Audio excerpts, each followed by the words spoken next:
A TV Estadão e o Estadão.edu vão falar agora de tecnologia e educação. A gente trouxe aqui o professor Nilbo Nogueira, especialista em metodologia, educação e tecnologia. Tudo bem, professor? Queria saber primeiro, para a gente começar essa conversa, como que está essa aproximação da tecnologia com a educação? É um desafio para o professor e para o aluno? Sim, com certeza é um desafio. Hoje a gente já evoluiu bastante quando você pensa em maquinário. Hoje dificilmente você vai encontrar uma escola que não tenha computador, a grande maioria tem acesso à internet, e a gente não está falando só de escolas particulares, sim da rede pública também. Então, a questão de maquinário já não existe mais esse gap, de falar, não tem. Acho que o grande problema hoje é o que fazer com essas máquinas, o que fazer com essas tecnologias. Eu acho que hoje a gente enfrenta esse momento, não mais o momento de aquisição ou não de máquina, software e hardware, mas o que fazer com eles.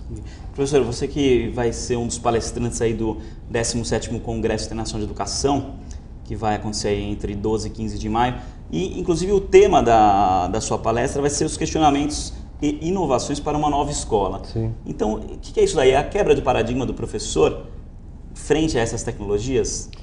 Sim, como eu disse, assim, chegou a máquina, não tem mais o que discutir. A máquina está aqui, o laboratório está aqui, a gente tem todos os equipamentos. Agora, o que nós vamos fazer com isso? E é claro, tudo passa por um momento de descoberta, é aquele namoro inicial, né? E com certeza a gente vai cometer alguns erros aí no princípio. E um deles é exatamente isso, né? O que eu faço com essa tecnologia, e o que tem acontecido com muita frequência é fazer o velho com o novo. Então, vamos lá, exemplificando. Eu tenho um computador para cada aluno, eu tenho um notebook na minha mesa, eu tenho um projetor multimídia, aperto o botão, desce o projetor multimídia e projeto a tabuada. Quer dizer, eu usei toda uma tecnologia para uma metodologia antiga, né? Então, eu acho que esse é o momento que nós estamos agora.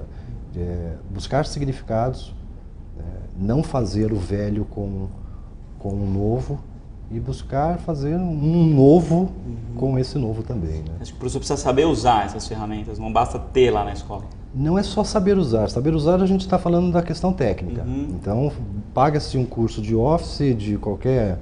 E aí ele sabe usar, tecnicamente. Mas agora ele é um educador. Então, tecnicamente não basta.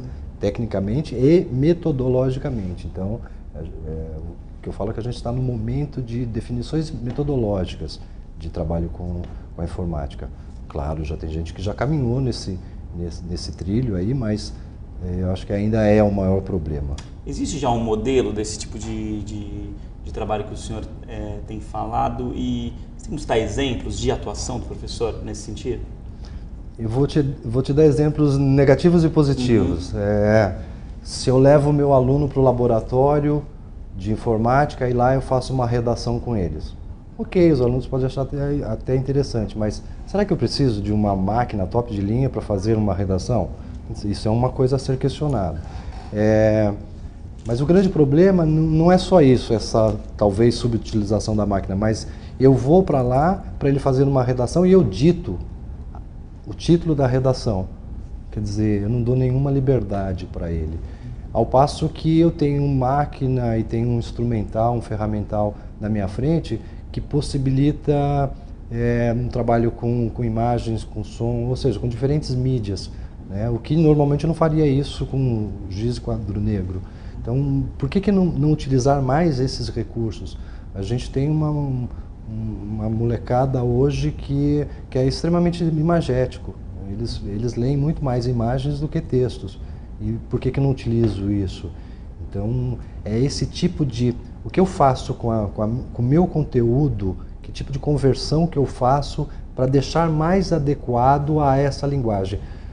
Eu acho que o grande segredo é me aproximar o máximo possível, o mais rápido possível, da linguagem dos meus alunos. Se eu não consigo conversar, se eu não consigo me comunicar, ele não aprende. A gente tinha conversado essa questão de que a internet dá uma possibilidade muito maior para a autoria. Eu queria que o senhor explicasse o porquê isso é importante. Uma coisa é eu numa sala de aula tradicional, esquece do maquinário. Existe um provedor, a gente sabe disso, o provedor que é o professor que detém todas as informações, quietinho, agora prestem atenção no que eu vou falar. E ele fala lá todo o tempo disponível que ele tem. E o aluno passivamente ouve aquilo lá. O que é que ele construiu? Hoje se fala em, quando se fala em pedagogia, em educação, a gente fala em construção do conhecimento. O que é que ele construiu? Absolutamente nada, ele ficou passivo ouvindo informações. Ao passo que se você deixa essa possibilidade de autoria para ele e coloca ferramental para isso, ele pode sim fazer essas integrações, que eu falei, de diferentes mídias. Ele cria um vídeo, ele cria um blog, ele cria um site, ele cria um CD em multimídia temáticos. Pega temas de conteúdos, não desvincula o seu conteúdo. Não estou falando não dê aula, mas utiliza essa tecnologia a favor. Então, ao invés de você ir lá e dar uma redação de um tema pré-definido, deixe que o aluno defina um tema, deixe que ele escolha a mídia que ele vai trabalhar. Por que escrever uma redação e não desenhar uma redação imagética? Por que não construir um vídeo? Então, deixar o aluno mais nessa posição de autor. Saiu então daquela passividade de quem estava na sala de aula só ouvindo, agora ele é ativo nesse processo de construção. Legal. Tem muito se falado ultimamente da questão dos cursos de ensino à distância, né? Então, a Universidade de São Paulo, embaixo de muitas críticas de vários setores, criou um curso por meio da Univesp e tal. Mas os cursos de educação à distância ainda sofrem esse problema de ser aquela coisa, o professor passando o ensino. Como dar um passo adiante? Ensino à distância acho que é uma grande saída, uma grande sacada hoje da área de educação e da tecnologia. O grande problema é exatamente isso, é a transposição, Pega todo o que você já tinha pronto, a apostila, e deixa digital. O exercício deixa eletrônico.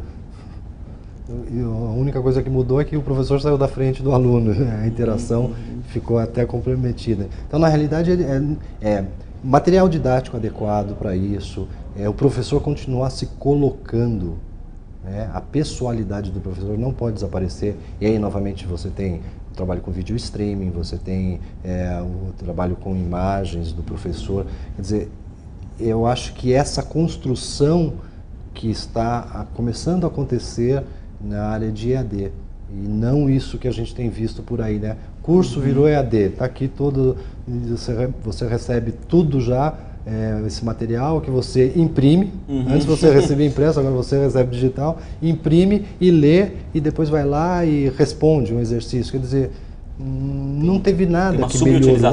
Não tem nada. Só que você tem recursos ali que daria para você fazer muito mais. Então, a gente está também nesse momento de busca de significação, de ferramentas, de o que fazer, etc. e tal. Então, tem muito potencial ainda que não está sendo utilizado. O grande problema é que daqui a pouco, se a gente não corre muito rapidamente atrás disso, fica no ar a seguinte questão: EAD não serve. E a gente perdeu, a gente queimou uma ferramenta, a gente queimou uma estratégia, a gente queimou o ferramental, por conta, não de tudo isso que é tecnológico, por conta do metodológico. O metodológico não andou na velocidade do tecnológico, e a gente vai queimar uma excelente estratégia, que é a educação à distância, por uma questão metodológica. A questão, só para a gente terminar a entrevista, a gente falou em inovação. Você acha que a inovação precisa de tecnologia dentro da escola de aula? Dentro da sala de aula? Não precisa. Eu sou um apaixonado por tecnologia, mas inovação não está ligado, para mim, à tecnologia, porque você pode ter o top do top dentro da sala de aula em equipamentos e não ter nenhuma criatividade, não inovar absolutamente nada. É o exemplo que eu dei, você fazer a tabuada com recursos informáticos.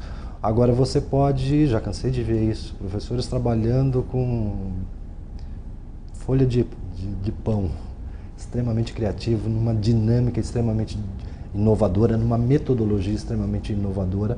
Então, não tem. Eu acho na velocidade desse novo aluno agora, tá inserido. Se você é extremamente inovador, se você é extremamente criativo e ainda tem do seu lado ferramentas que potencializam isso, claro que você vai chegar lá em cima no top muito mais rapidamente. Mas não tem uma ligação direta, não. Eu acho que depende muito mais. Aí tem, no meio, entre essa máquina, tem um personagem que é o professor. Eu acho que ele é o carro-chefe de tudo isso.